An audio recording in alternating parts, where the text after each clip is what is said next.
functions, x minus 2 and negative x plus 2, x minus 2 when x is less than or equal to positive 2, and negative x plus 2 when x is greater than 2. So 2 is our changing point. It's where our function changes from the first linear function to the next linear function. Let's start by looking at evaluating piecewise functions. So quick review.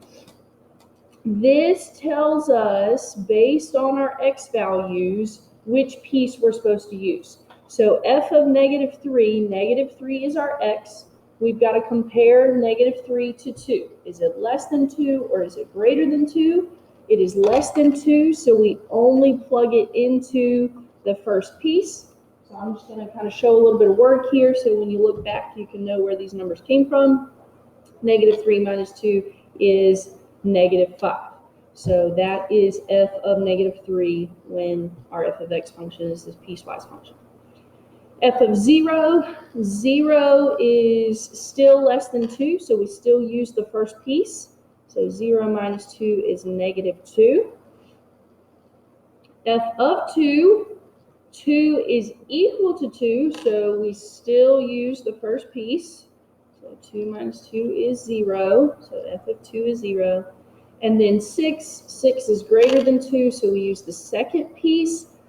Now notice there's a negative in front of that x, so that means whatever you're plugging in, you change its sign. So we're plugging in positive 6, so we change its sign to negative 6 plus 2, so it has a value of negative 4.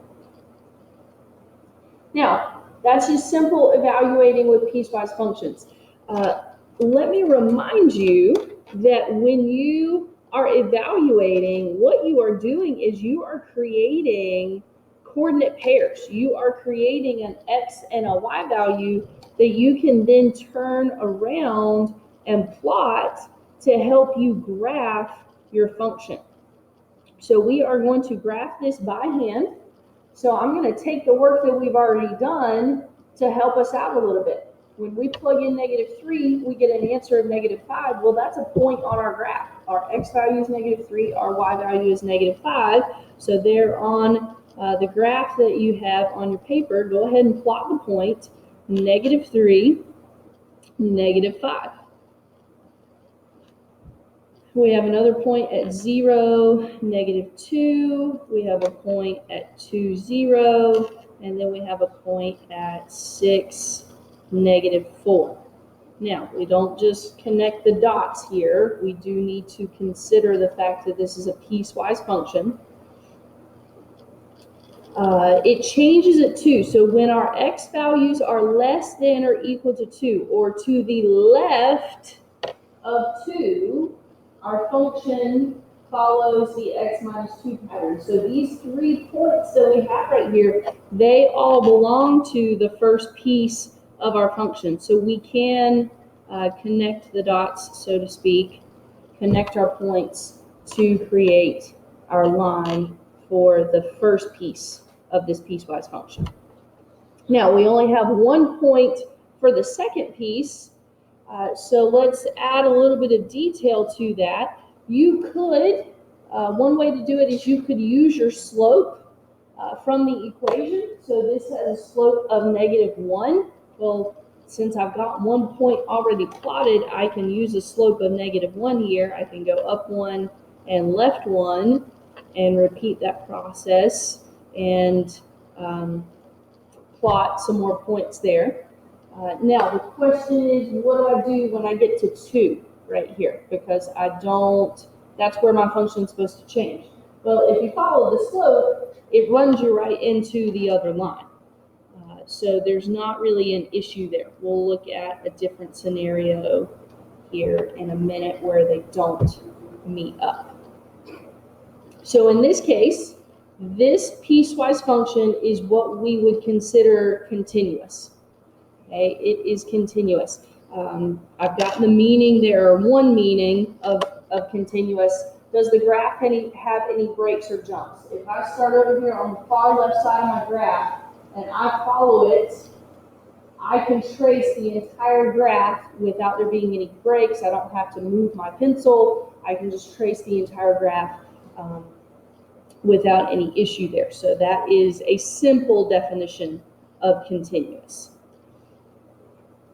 All right, let's look at another example. Still using two linear pieces, 2x plus 3. This time 0 is our changing point, and then 1/2 x minus 1 when x is greater than or equal to 0. Notice just some right off the bat differences between this one and the previous one. Obviously, the changing point's different. The first one, the first piece has the equal to. This one, the second piece has the equal to. It doesn't matter. It'll be given to you in the problem. It can go either way. There are different scenarios that we'll see with that. So it's not necessarily that it always has to be less than or equal to, or it always has to be greater than or equal to. We're going to plug in the same points. We're going to plug in -3, 0, 2, and 6. -3 is less than 0, so that goes into our first piece. So 2 times -3 plus 3, -6 plus 3 is -3. 0 goes into the second piece because the second piece says where x is equal to 0. So we plug it into the second piece. 1/2 times 0 minus 1, that's -1/2. Or not -1/2, -1. Excuse me. 2 is greater than 0, so it goes into the second piece as well. 1/2 times 2 minus 1 is 0. 1/2 times 2 is 1. 1 minus 1 is 0. And then 6, it is of course greater than 0, so we plug it into the second piece. 1/2 times 6 is 3. 3 minus 1 is 2. Again, another scenario where you are welcome to use your calculator to crunch those numbers, but I encourage you to practice the arithmetic as much as you can. Keep those mental math skills sharp.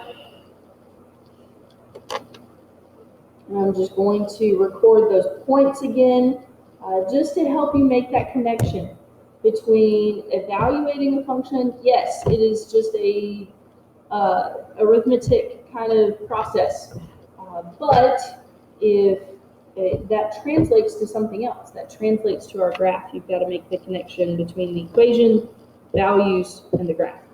So we've got some points here. We've got -3, -3, 0, -1, 2, 0, and 6, 2. Okay, be careful which ones you associate with each other. We change at 0, so the points from 0, x equals 0, and to the right, they are all a part of the same line, so we can connect those. The -3, -3 is, right now, it's by itself. It was a part of the line 2x plus 3. So let's use the slope again. We have a slope on that line of 2. So we go up 2 over 1, up 2 over 1, up 2 over 1. Now, that last step that I just took put me at x equals 0. This first piece is not defined when x equals 0. It's only when x is less than 0. So where I would plot that last point there on the y-axis, I'm going to put an open circle instead of a point. Now, what that represents is we tend to always think of whole numbers. When we're plugging in values, we always like whole numbers. And I don't blame you. I like whole numbers too. But if you're thinking about x being less than 0, -1 is not the first number that's less than 0. Okay, we can't actually pinpoint what the first number less than 0 is. It's like -0.0000000000, a bunch of zeros. 1, excuse me, that would be the next number less than 0, but we can't exactly pinpoint that. So what we do is we say, well, okay, let's just assume that x does equal 0. If x could equal 0 here, 2 times 0 plus 3 is 3. Is that not where we ended up on our graph? We ended up at 0, 3, but we can't actually equal 0. We get as close as we possibly can, but we don't actually equal it.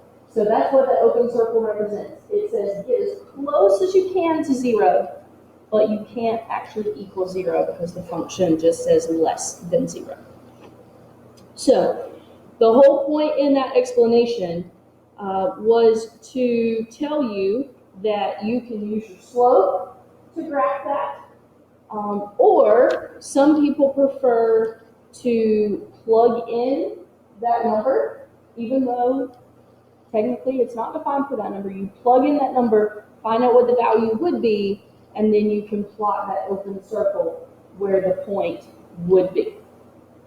Okay, so we will. I'll do that in the next examples. Okay, so this one is not continuous. Okay, this one is not continuous because if we start here on the left side of the graph, we're tracing the graph. Well, when we get to 0, to be able to continue tracing our graph, we're going to have to lift our pencil to pick back up right down here at 0, -1 to trace the rest of our function. So no, this is not continuous. We call it discontinuous because there's an issue there. We will come back to that last question. We're not going to handle that right now. What could you change to make it continuous? Well, we're going to hold off on that for the moment. Okay, let's look at a couple more because piecewise functions are not always linear. We can have any combination of functions out there to talk about piecewise functions. So this next one, part of it's quadratic and part of it is linear. So still going to evaluate for the same values that we've been using, -3, 0, 2, and 6. So for example 3, our changing point is 0 again.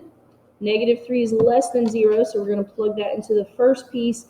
Please, please, please be careful when you plug in negative values and are squaring them, particularly if you're using your calculator. Make sure that you put parentheses around it. But ideally, I just want you to remember that anytime you square any number, positive, negative, fraction, decimal, doesn't matter. If you're squaring a number, the result's going to be positive. So do not believe your calculator if it tells you that it's -9. You have not put in your parentheses where you're supposed to. So the correct answer here is 10. F of 0, the first piece is equal to 0, so we plug this one into the first piece. We get an answer of 1. F of 2, 2 is greater than 0, so we plug it into the second piece. So -4 plus 1 is -3, and 6 is greater than 0, so we plug it into the second piece. -12 plus 1 is -11. So again, we have a set of points that we can plot.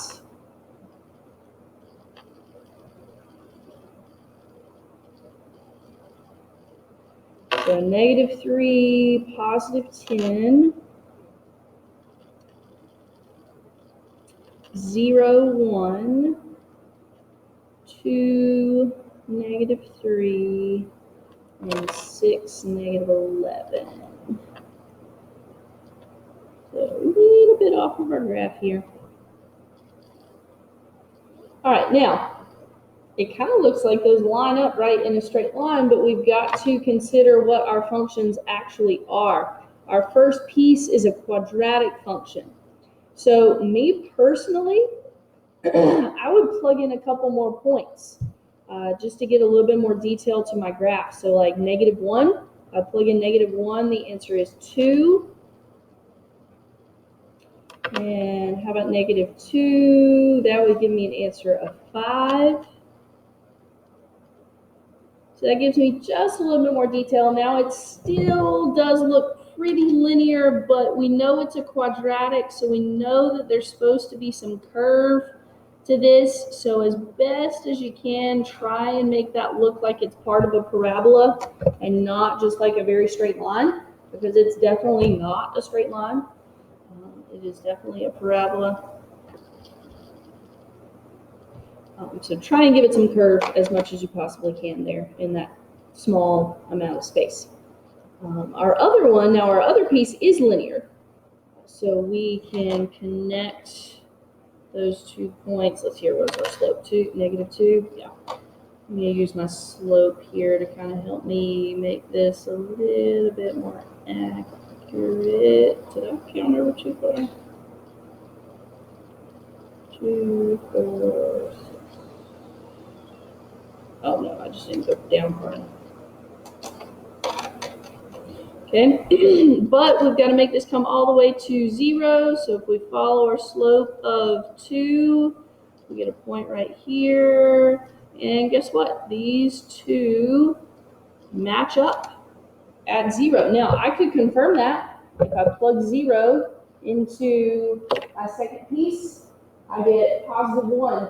Well, that's also the y value that I got when I plugged it into the first piece. So this is another example of a continuous piecewise function. The two pieces meet at the changing point. At the x value where the function changes, they have the same y value. Let me write that down. Okay. At the x value where the function changes,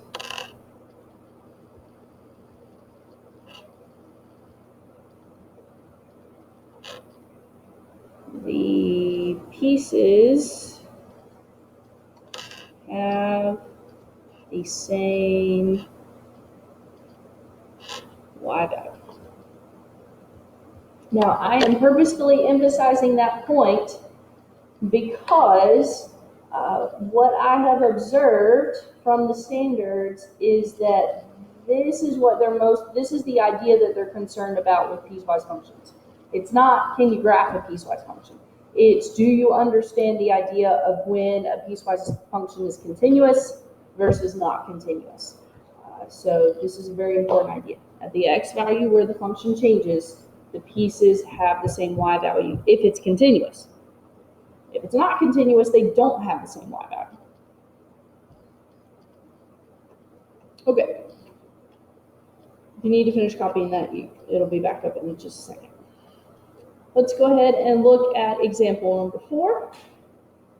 Square root of x is one piece.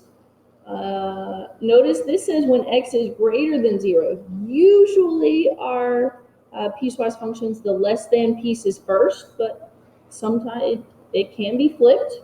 Okay, so this one has the greater than piece first.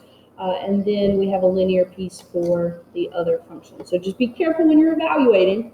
Make sure that you don't, make sure you get that less than and greater than straight. So g of -3, -3 is less than 1, so this goes into the second piece. -3 times -3 is positive 9, 9 minus 4 is 5. G of 0, 0 is less than 1, so still with the second piece. -4 is our answer. 2 is greater than 1, so we plug that into the first piece. So we get the square root of 2. Now, in terms of evaluating, I would usually tell you to leave the square root of 2, but here in just a second, we're going to be graphing. So I don't know about you, but I don't know about graphing the square root of 2. I'm going to need the decimal value there. So 1.414, I can graph that. Not really the square root of 2, but it's decimal equivalency, I can. And then how about 6? 6 is greater than 1. So again, not a perfect square. So in terms of evaluating, leave it as the square root of 6, but for graphing, it would be helpful to have that decimal value of 2.449. Okay, so let's plot our points here.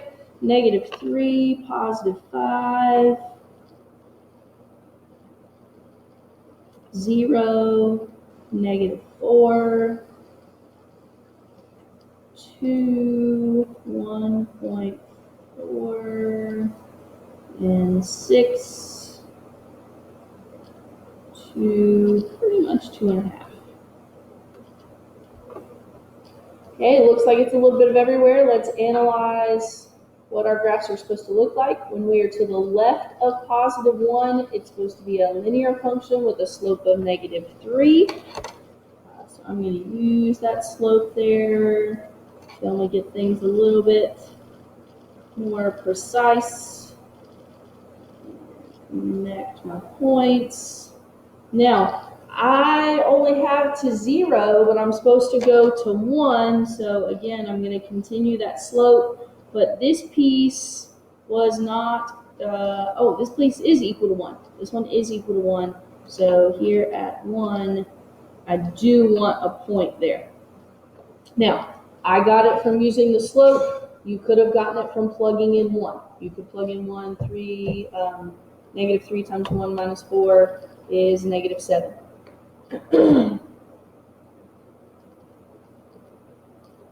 But it is equal to 1, so that does get a point right there. All right, our other part was a square root. We didn't plug in 1, which 1 is the changing point. So let's plug in 1. The square root of 1 is 1, but this piece was not equal to. So at 1, 1, we put that open circle. And then hopefully you remember somewhat about a square root function. It's like a sideways parabola, so it needs some curve to it too. Don't connect those points in a straight line. Kind of try and give them a little bit of a curve. So that's what this piecewise function looks like. Obviously, this one is not continuous. Not continuous because those pieces don't meet. At the x value where it changes, at 1, they have different y values. The first piece is equal to 1. The second piece is equal to negative 7. So it's not continuous there.